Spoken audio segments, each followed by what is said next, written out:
ये कहानी medical college में पढ़ने वाली एक लड़की की है जिसका नाम नेहा था, जो अपने हायर स्टडीज के लिए राजस्थान जा रही थी। लेकिन वहाँ जो उसके साथ होने वाला था, इसका अंदाजा ना तो उसको था और ना ही उसके परिवार को। वहाँ पहुंचकर उसने एक हॉस्टल में अपना एडमिशन करवाया।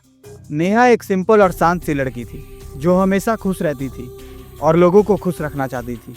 लेकिन तकदीर को तो कुछ और ही मंजूर था।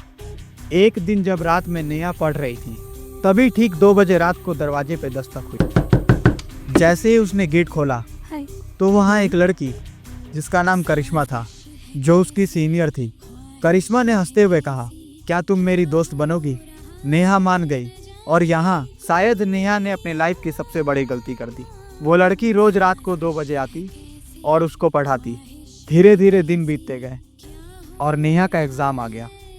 एग्ज़ाम के ठीक एक दिन पहले करिश्मा ने नेहा से कहा, मैं कुछ क्वेश्चंस गेस कर दे रही हूँ, तुम वो क्वेश्चन ज़रूर पढ़ लेना। मैं 6 दिनों के लिए घर जा रही हूँ। ये बोलकर करिश्मा वहाँ से चली गई और नेहा ने जैसे ही एग्ज़ाम का पेपर देखा, वो शॉक हो गई, क्योंकि पेपर में वही क्वेश्चंस आए थे जो करिश्मा ने गेस किए थे। नेहा ने एग्ज़ाम में टॉप किया और बहुत खुश थी। लेकिन ये खुशी उसके तकदीर को मंजूर नहीं थी, क्योंकि असली कहानी तो अब शुरू होने वाली थी। जैसे ही 6 दिन बीते और जब करिश्मा वापस नहीं आई, तो नेहा करिश्मा के रूम के पास गई और उसने देखा कि रूम के बाहर ताला लगा हुआ है। रूम के गेट की हालत ऐसी थी जैसे मानो सदियों से बंद हो। तभी एक और लड़की वहाँ आकर नेहा से पूछती है, तुम यहाँ? क्या हुआ? नेहा बोलती है, मेरी दीदी यहाँ रहती है। तब वो लड़की बताती है, ये रूम तो 20 साल से बंद है।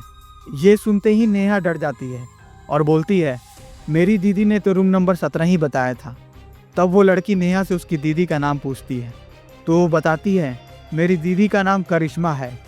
जैसे ही ये नाम वो लड़की सुनती है, वो नेहा को वहाँ से अपने रूम में लेकर उसे वही लड़की की तस्वीर दिखाती है जिसे नेहा करिश्मा समझ रही थी। लेकिन सच तो ये था कि वो लड़की करिश्मा नहीं, सुनिधि होती है।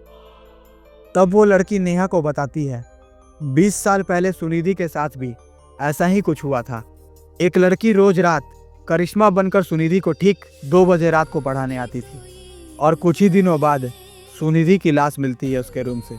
नेहा ये सब सुनकर बहुत डर जाती है और फौरन अपने रूम में पहुंच के कपड़े पैक करने लगती है। लेकिन अचानक जो होता है वो सुनकर आपके रोंगटे खड़े हो जाएंगे। रूम की सारी लाइटें ब्लिंक करने लगती है और फाइनली यहाँ नेहा मिलती है असली, और अगली सुबह नेहा की लाश मिलती है उसके रूम से।